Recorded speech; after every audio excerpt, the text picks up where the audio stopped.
Visão panorâmica do primeiro livro do profeta Samuel. Nós temos na Bíblia atualmente primeiro e segundo livros do profeta Samuel. Porém, originalmente na Bíblia havia apenas um livro e os estudiosos, para efeito didático, acharam por bem dividi-lo em duas partes, para compreensão melhor da história, né, e da clareza a respeito de que trata cada livro. Veja bem que esse livro ele foi escrito pelo profeta Samuel. Então, os historiadores dizem que até o capítulo 24 o livro foi escrito por ele. E que o restante do livro, inclusive na segunda parte, tenha sido escrito pelos profetas Gad ou pelo profeta Natã, porque são citados na Bíblia, né, envolvendo essas escritas da história dos reis e dos juízes. Possivelmente, muitas informações dos livros são possibilidades, porque não sabemos exatamente qual foi o processo que Deus utilizou para preservar o livro. O que nós sabemos é que Deus ele é responsável, ele inspira e ele é responsável também pela preservação da sua palavra, do seu texto.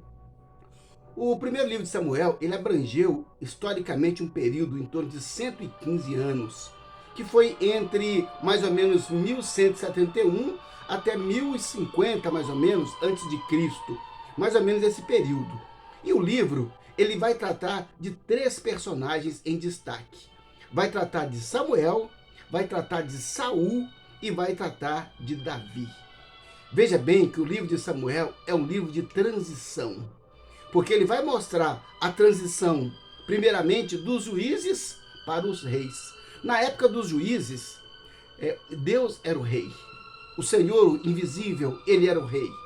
Mas, como as outras nações também tinham reis, então Israel quis também para si um rei.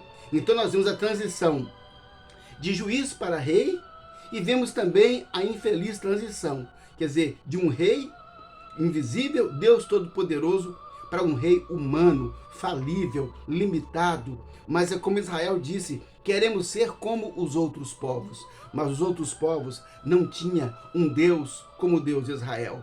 O Deus presente, que planejou a redenção da humanidade e que usaria aquele povo para abençoar e para estabelecer todo esse processo. Então, o livro vai mostrar esse governo dos reis, vai mostrar como é que o homem como é que o homem decide deixar o governo de Deus para se submeter ao governo do homem. E veja bem que o povo fez isso, não é? E o próprio Israel, por vontade própria, disse: não, não queremos. O livro, então, ele trata de três personagens. Veja bem que o primeiro personagem em destaque aqui é o próprio Samuel. Samuel era um homem patriota, era um juiz de coração puro, de coração humilde, era um homem obediente a Deus. Como eu disse, né, a sua mãe o gerou em oração. A sua mãe gerou por meio da esperança de uma promessa de Deus que se cumpriu na vida dela e nasceu Samuel. E logo que o menino desmamou, ela o levou e o deixou no templo. Veja bem que quando ela fala: Senhor, se o Senhor me der, não é? Se o Senhor me der, eu faço isso. Mas ela não queria nada para si.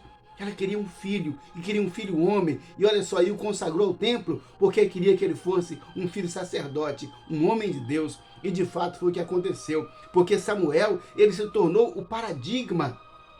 A Bíblia conta, né, dizendo: olha, a partir de Samuel, desde Samuel, ou seja, ele é o deflagrador dos profetas na Bíblia. A partir dele, então, começa a haver essa missão, essa função profética. Então, o segundo personagem é o rei Saul. O rei Saul, gente, um homem até então tinha tudo para ser um homem de Deus. Tinha tudo para ser um rei bem-sucedido. Ou seja, quando Deus viu aquele homem, Deus viu no coração dele que ele tinha potencial para isso. Sabe, essa visão que Deus tem de Saul tipifica a visão que Deus tem de todos nós. Quando Deus olha para as pessoas, Deus vê o potencial que nós podemos ter. Deus vê aquilo que nós podemos, a possibilidade do que nós podemos ser na presença dele. Mas isso, obviamente, não é uma determinação divina, porque depende da relação do homem com Deus. Depende como o homem deseja se relacionar com Deus. E quando Deus então viu Saul, ele tinha essa esperança. E olha só que interessante que a Bíblia fala que Saul, ele era da menor tribo, ele era da menor família. Olha só, gente, como que Deus age. Então Deus escolhe os pequenos, Deus escolhe as coisas poucas para exaltar o seu nome, porque nenhuma pessoa que tem algum mérito ou que conquistou algo vai dizer, foi porque eu sou bom, foi porque eu sei, foi porque eu sou competente. Não, Deus não procura os melhores, Deus procura os menores para fazer deles pessoas extraordinárias na presença dele. Mas, infelizmente, o que aconteceu com o rei Saul é que ele se tornou um homem cruel, um rei egoísta, ciumento, obstinado e desleal. Foi uma tristeza para o reino de Israel a presença de Saul, até que por fim Deus o rejeitou.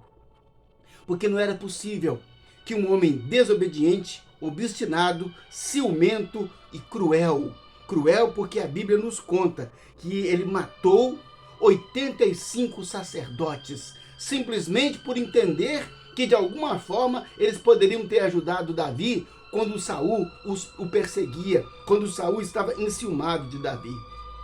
Por isso então, ele foi rejeitado por Deus. Por isso Deus não o aceitou mais como rei.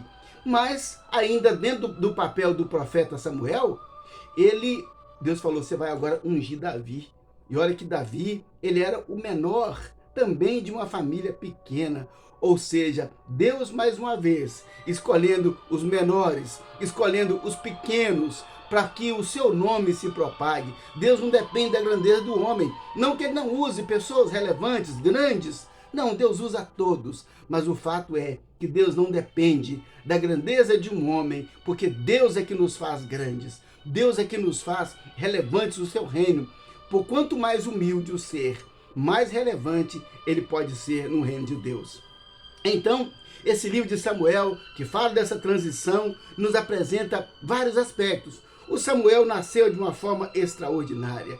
E depois veio Saul, um homem marcado pela desobediência, um homem marcado pela crueldade, um homem cruel que matou profetas.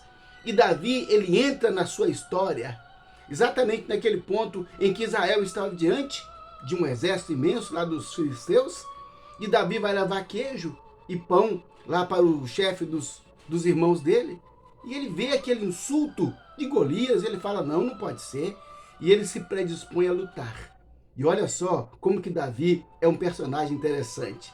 Músico, a Bíblia fala de gentil aspecto, um homem sensível para ouvir a voz de Deus, mas ao mesmo tempo um homem que assume o poder de Deus e se torna um guerreiro poderoso. Olha o equilíbrio, né, de um homem de Deus e um homem guerreiro. É extraordinário o papel que Davi desempenha aqui no reino. E logo quando Davi foi matar Golias, ele já havia sido ungido por Samuel.